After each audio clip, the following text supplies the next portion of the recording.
ध्यान लगाने मैं चलूं, ध्यान लगे ना मेरा। हे बुद्ध, आप ही कर दो पार मेरा ये बेड़ा।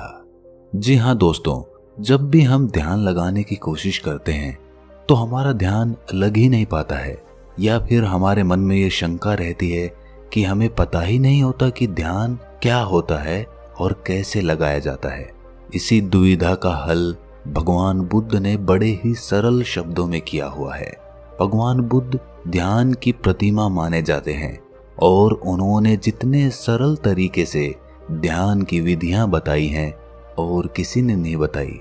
ये कहानी पूरी सुनने के बाद आपको ध्यान के बारे में कोई भी शंका नहीं रहेगी। तो चलिए कहानी को शुरू करते हैं। एक बार बुद्ध के पास उनका एक शिष्य आया और उनसे बोला, बुद्ध, मुझे आपके सानिध्य में 3 साल हो गए हैं। मैं रोज आपके बताए अनुसार ध्यान लगाता हूँ, फिर भी मुझे 3 साल में ध्यान से कुछ भी नहीं प्राप्त हुआ। वहीं मेरे मित्र कहते हैं कि उन्हें कुछ ना कुछ ध्यान करके प्राप्त हुआ है, पर फिर मुझे क्यों नहीं हुआ। मुझे माफ करें बुद्ध, पर अब मेरे मन में ये विचार आने लगे हैं कि ध्यान से कुछ मिलता भी है या फिर ये मिथ्या है, क्योंकि मुझे तो आज तक कुछ भी नहीं मिला। और जो लोग कहते हैं कि मुझे ध्यान करने से ये प्राप्त हुआ, वो प्राप्त हुआ, मुझे लगता है कि वे सब झूठ बोलते हैं। आपने ही कहा था कि अपनी बुद्धि से खोजो, और अब इतने वर्षों तक ध्यान करने के बाद मुझे ऐसा लगता है कि ध्यान से कुछ नहीं मिलता। आप ही मेरा मार्गदर्शन करें। बुद्ध मुस्कुराए और बोले, इसका जवाब मैं कल सुबह ध्यान सभा में दूंगा, तुम वहां आना। अगले दिन बुद्ध सभी को इकट्ठा करके उपदेश देने लगे। उन्होंने कहा, आज मैं तुम्हें एक कहानी सुनाऊंगा। उसे तुम बस एक कहानी की तरह सुनना और समझना। ये पूरी तरह से एक काल्पनिक कहानी है। एक गुरु ज्ञान के लिए बहुत प्रसिद्ध थे। कहा जाता है उन्होंने एक सोने का पहाड़ जिसका शीश हीरे का बना हुआ था, उसे खोज लिया था, जिससे उन्हें ज्ञान की प्राप्ति हुई। वो पहाड़ पर अकेले रहते थे। उन्होंने किसी को भी अपना शिष्य नहीं बनाया। काफी समय बाद 3 भाई उनके शिष्य बनने के लिए उनके पास गए और उनसे ज्ञान ग्रहण करने को कहा। गुरु मान गए और उन्हें अपने साथ में ही रख लिया। फिर तीनों ने उनसे सोने के पहाड़ के बारे में पूछा। गुरु ने कहा, मैं तुम तीनों को इसका जवाब बारी बारी से दूंगा और इसका रास्ता भी बताऊंगा ताकि तुम उस पर चढ़ सको। फिर गुरु ने पहले शिष्य को बुलाया और एक रास्ते की तरफ इशारा किया और कहा कि यहाँ से तुम सीधे चले जाना और कहीं मत मुड़ना। ये रास्ता तुम्हें सीधे उस पहाड़ तक ले जाएगा और कहीं भी अपनी यात्रा मत रोकना। वो शिष्य अपने गुरु का आशीर्वाद लेकर यात्रा के लिए निकल पड़ा। रास्ते में उसे काफी कठिनाई हुई। उसके पांव में कांटे चुभे, कुछ कीड़े मकोड़ों ने भी उसे काटा, कुछ जंगली जानवरों से भी उसका सामना हुआ, पर वो जैसे तैसे जंगल पार कर रहा था। तभी रास्ते में उसे भूख लगी। उसने जंगल में कुछ खाने का इंतजाम किया। खाना खाकर फिर से वो आगे बढ़ गया। उसके बाद वो एक मरुस्थल में पहुंच गया। वो काफी बड़ा था। उसके पास खाने के लिए थोड़ा सा खाना बचा हुआ था, लेकिन उसके पास पानी नहीं था और वो प्यास से बहुत व्याकुल हो रहा था। फिर भी वो चलता रहा। चलते चलते अंत में वो बेहद थक गया। अब उसके लिए प्यास सहना नामुमकिन हो गया था। उसके मन में अब ये सवाल आने लगे कि कहीं गुरु ने उसे कोई गलत मार्ग तो नहीं बता दिया। अब धीरे धीरे उसका चेहरा मुरझाने लगा और गला सूखने के कारण वो वहीं मरुस्थल में गिर गया। तभी अचानक से वहां बारिश की बूंदें गिरने लगी। वो उठा और तुरंत अपना बर्तन भरने लगा और अपनी प्यास बुझाई और फिर से आगे बढ़ गया। अब वो एक नदी के किनारे पहुंच गया था। नदी पार करने के लिए उसने एक नौका बनाई और उसे पार करने लगा। तभी वहां एक बवंडर आ गया और उसकी नाव उसमें डूबती चली गई। वो आदमी भी पानी में डूबने लगा और डूबते हुए सोचने लगा कि गुरुजी ने ये कैसा मार्ग बताया है। यहाँ तो बार बार मैं मौत के करीब जा रहा हूँ। अब तो पक्का ही मैं नहीं बचूंगा। तभी वहां पर कुछ लोग पहुंच गए और उस शिष्य को बचा लिया। वो पास के गांव के मछुआरे थे, इसलिए उन्होंने उस शिष्य को अपने घर ले जाकर खाना खिलाया और कुछ खाना खाने के बाद उसे आगे के रास्ते के लिए थोड़ा सा खाना दे दिया। वो शिष्य फिर से आगे बढ़ गया। जैसे जैसे वो आगे बढ़ा तो आखिर में उसने देखा कि आगे एक बहुत बड़ी खाई थी। उसे देखकर वो जोर से चिल्लाकर बोला, गुरु ने मुझे गलत रास्ता दिखाया है। हीरे के शीश वाला सोने का पहाड़ तो छोड़ो, यहाँ तो कोई रास्ता तक नहीं है। मेरी सारी मेहनत व्यर्थ हो गई। और वो वापस यात्रा कर गुरु के पास पहुंच गया और कहा, आपने मुझे गलत मार्ग क्यों बताया? वहां तो कोई पहाड़ ही नहीं था, बस एक जंगल, मरुस्थल, नदियां और खाई के अलावा कुछ नहीं था वहां पर। गुरु ने कहा, तो तुमने इन सब से क्या सीखा? शिष्य ने कहा, मैं कुछ सीखने थोड़ी गया था, मैं तो उस सोने के पहाड़ को खोजने गया था जो मुझे मिला ही नहीं। उस रास्ते से मैं क्या सीखता? रास्ता लंबा था, बेहद कठिन था। उसे पाने की चाह में मैंने सब पार कर लिया, लेकिन इतनी मुश्किलों के बाद भी मुझे कुछ नहीं मिला। तब गुरु ने कहा, तुम रुको, मैं तुम्हारे दूसरे भाइयों को भेजता हूं। शिष्य ने कहा, उन्हें भी वहां कुछ नहीं मिलेगा। अरे वहां पर कुछ है ही नहीं, उन्हें क्या मिलेगा वहां? तब गुरु ने अपने दूसरे शिष्य को आशीर्वाद दिया और वो भी उस मार्ग पर निकल गया। कुछ दिन के बाद वो भी वापस आ गया। तब गुरु ने पूछा, तुम्हें वो पहाड़ दिखा? शिष्य ने कहा, नहीं, मुझे कोई पहाड़ नहीं दिखा, वहां तो बस एक खाई थी। मुझे लगा शायद मैं आपके बताए रास्ते से भटक गया हूं, इसीलिए मैं आपसे रास्ता पूछने आ गया। तब गुरु ने पूछा, तुमने इन सब से क्या सीखा? शिष्य ने कहा, गुरुदेव, मैंने अपनी पूरी यात्रा एक जंगल से शुरू की और उसे पार करते हुए आगे निकल गया। मैंने यही देखा कि कैसे सारे जीव एक दूसरे पर निर्भर रहते हैं और एक दूसरे का खाना भी बनते हैं। उसके बाद मैं एक मरुस्थल में पहुंच गया। वहां पूरे रास्ते में मैं पानी के लिए व्याकुल रहा। एक समय के लिए मुझे ऐसा लगा जैसे मैं मृत्यु के करीब आ गया हूं। तब मैंने समझा कि जीवन का मोल क्या होता है, एक एक सांस की कीमत क्या होती है। तब मैंने आकाश से अमृत को बरसते देखा। तब उस पानी को पीकर मुझे वापस जीवन मिला। वो पानी बेहद मीठा था। तब मुझे एहसास हुआ कि पानी ही असली अमृत होता है। उसके बाद मैं एक नदी के पास पहुंचा। वो बेहद सुंदर थी। उसका पानी बहुत बहुत साफ था। वहां पर बने बांस के पेड़ों को काटकर मैंने एक नौका बनाई, जिसके द्वारा मैं उस नदी को पार कर रहा था। तभी वहां पर एक बवंडर आ गया। मैं डूबने लगा। तब मुझे कुछ मछुआरों ने वहां पर बचा लिया।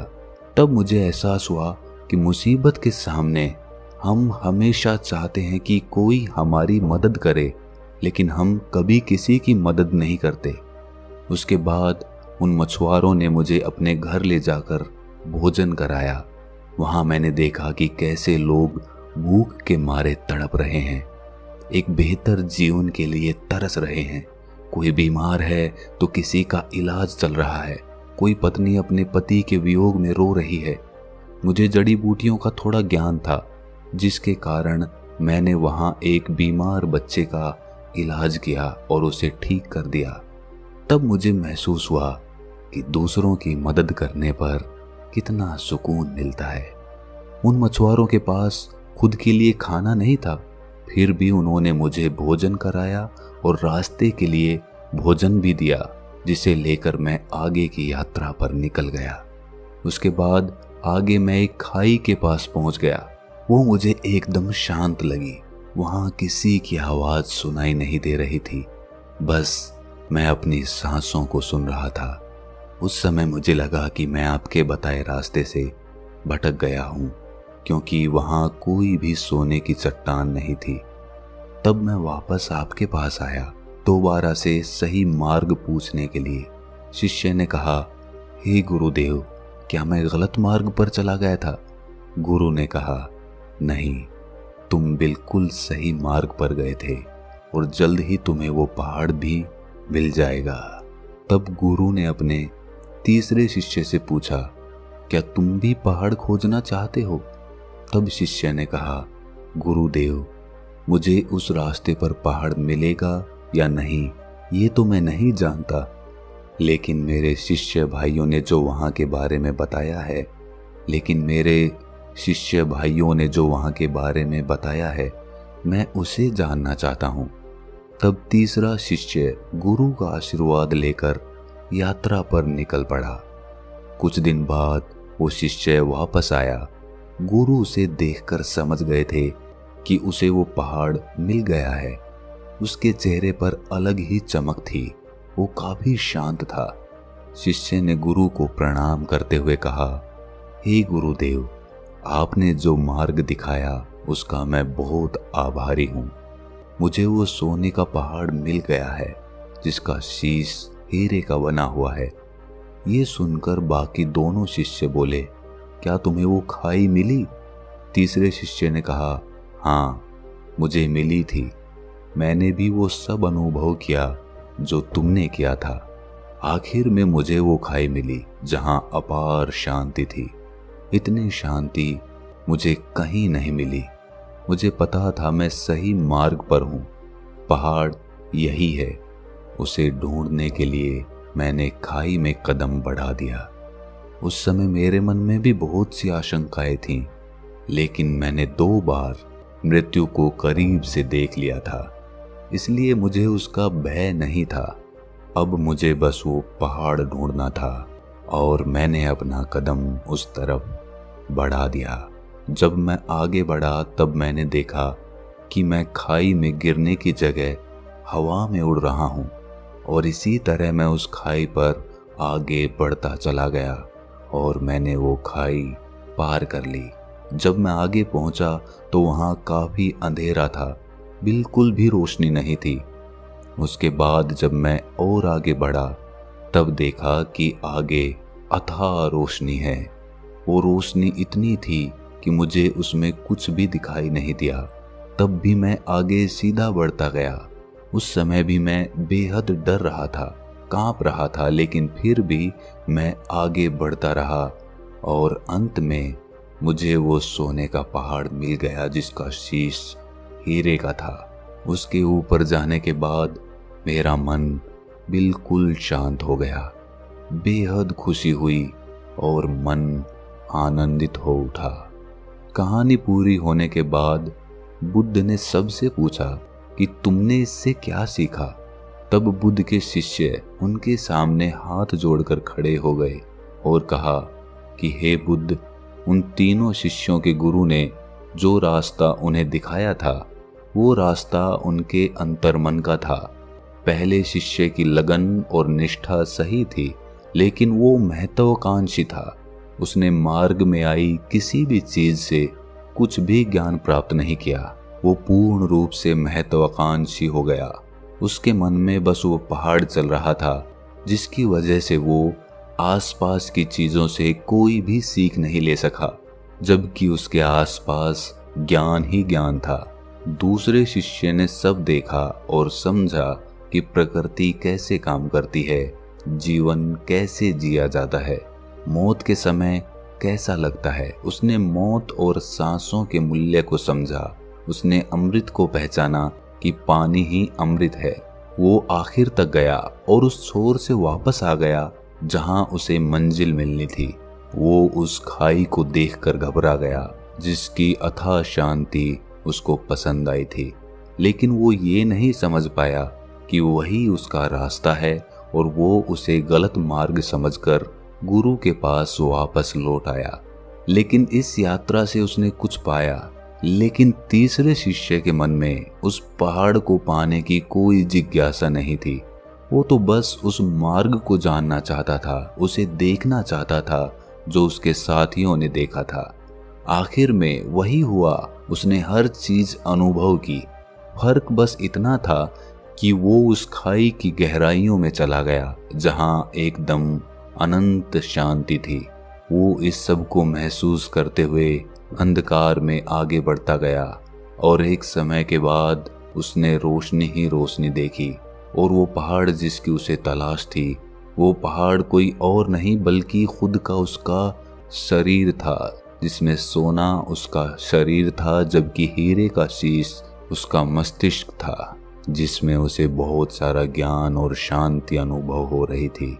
अब जिस शिष्य ने बुद्ध से कहा था कि उसने 3 साल में ध्यान से कोई भी चीज प्राप्त नहीं की, वो बुद्ध से जाकर बोला कि मुझे माफ कर दें, पहले मैं आपका पहला शिष्य बना हुआ था, लेकिन अब मैं कोशिश करूंगा कि आपका दूसरा शिष्य बनकर दिखाऊं। अब मेरे मन में कोई भी दुविधा या सवाल नहीं है। दोस्तों, हम सब का ध्यान मंजिल की तरफ होता है, लेकिन असली आनंद तो रास्ते का होता है, मार्ग का होता है। और जो व्यक्ति मार्ग का आनंद लेते हुए मंजिल का सफर तय करता है, वो मंजिल तक पहुंचते पहुंचते ही अथाह शांति को प्राप्त कर लेता है। और जो आदमी सिर्फ मंजिल पर पहुंचने की चिंता करता है, वो मार्ग का आनंद ही नहीं ले पाता। इसीलिए मंजिल से ज्यादा मार्ग जरूरी हो जाता है। अगर आपको ये कहानी थोड़ी सी भी ज्ञानवर्धक लगी तो इसे अपने सगे संबंधियों और दोस्तों के साथ शेयर ज़रूर करें, और ऐसी ही ज्ञानवर्धक कहानियाँ सुनने के लिए हमारे चैनल को सब्सक्राइब कर लें और इस वीडियो को लाइक ज़रूर कर दें। तो मिलते हैं अगली कहानी में, तब तक के लिए अपना ख्याल रखें।